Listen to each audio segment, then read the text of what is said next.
Hi hello नमस्कार, स्वागत आहे तुमचं आजच्या व्हिडिओमध्ये। तर येणारा सोमवार हा श्रावणातील चौथा व शेवटचा सोमवार असणार आहे। तर तो 18 ऑगस्ट रोजी आहे। श्रावणातील तिन्ही सोमवार बऱ्याच जणांनी महादेवांची यथाशक्ती यथाभक्तीने जशी जमेल तशी भक्तिभावाने सेवा केली आहे व येणाऱ्या चौथ्या सोमवारी ज्यांना काही कारणास्तव पूजा व सेवा करणे शक्य झाले नसेल त्यांच्यासाठी ही शेवटची सुवर्ण संधी असणार आहे।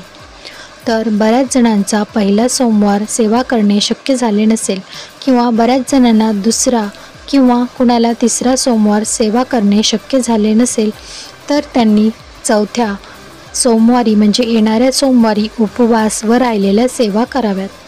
परंतु काहींना जर शेवट चौथा सोमवार करणे शक्य नसेल तर त्यांनी उपवास मात्र नक्कीच करावा।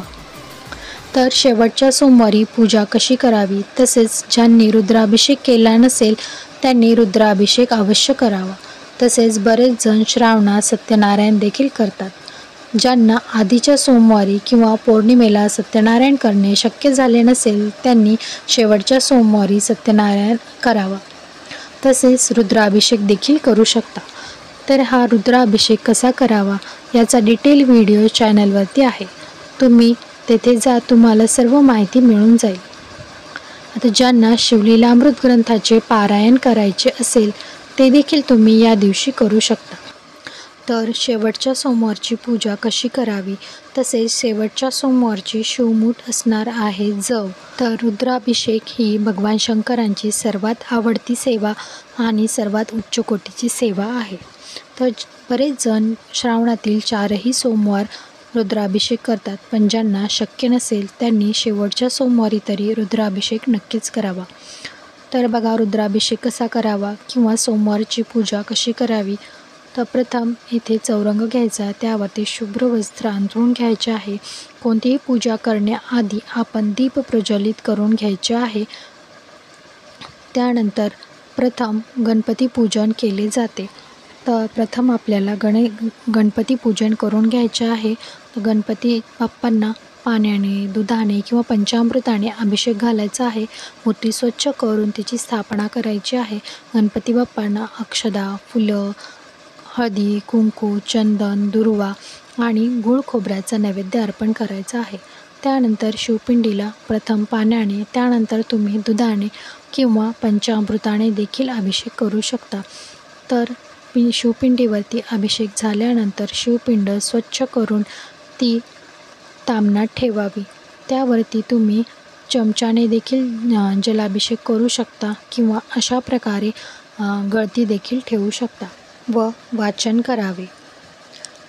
तुम्ही शिवमहिम्य स्तोत्र म्हणावे। त्यानंतर रुद्राध्याय, रामरक्षा, शिवकवच, शिवगायत्री मंत्र, महामृत्युंजय मंत्र, अमृत संजीवनी मंत्र, कालभैरव स्तोत्र हे सर्व मंत्र स्तोत्र म्हणावे।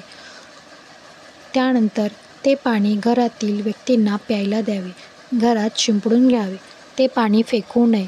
त्यानंतर पिंडी स्वच्छ करून स्थापन करावी, त्यावर भस्म, चंदन लावून घ्यावे। त्यानंतर पांढरे फूल, धोत्र्याचे फूल अर्पण करावे, बेलपत्र अर्पण करावे। 108 बेलपत्र वाहताना शिव अष्टोत्तर नामावली म्हणावी। जर जमत नसेल तर तुम्ही ओम नमः शिवाय हा मंत्र म्हणावा। त्यानंतर धूप दीप दाखवायचा आहे आणि शिवमूठ अर्पण करायची आहे। त्यानंतर कापूर आरती करावी।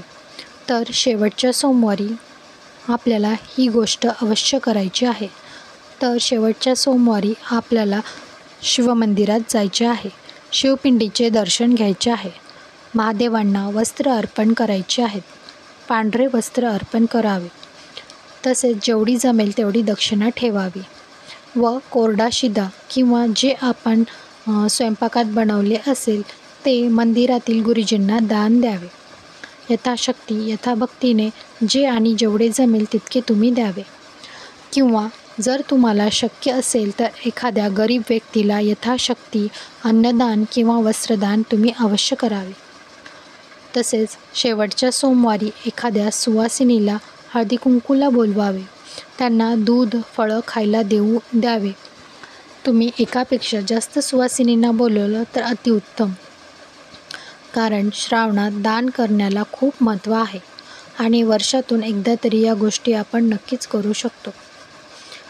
आता वाहिलेल्या शिवमुठीचं काय करायचं, तर ती आपण पूजा काढताना व्यवस्थित काढून घ्यावी, ती वाळवावी. कारण आपण ओली शिवमुठ वाहतो, त्यानंतर ती एखाद्या व्यक्तीला त्यात थोडी वाढ करून दान करू शकता. हे शक्य नसेल तर तुम्ही पक्ष्यांना खायला द्यावे. अशा प्रकारे आपल्याला शेवटच्या सोमवारची पूजा करायची आहे. चला तर मग मी इथे व्हिडिओचा एंड करते. तुम्हालाही माहिती कशी वाटली, माहिती आवडली असेल तर व्हिडिओला लाईक, शेअर आणि चॅनलला नवीन असाल तर नक्की सबस्क्राईब करा. श्री स्वामी समर्थ.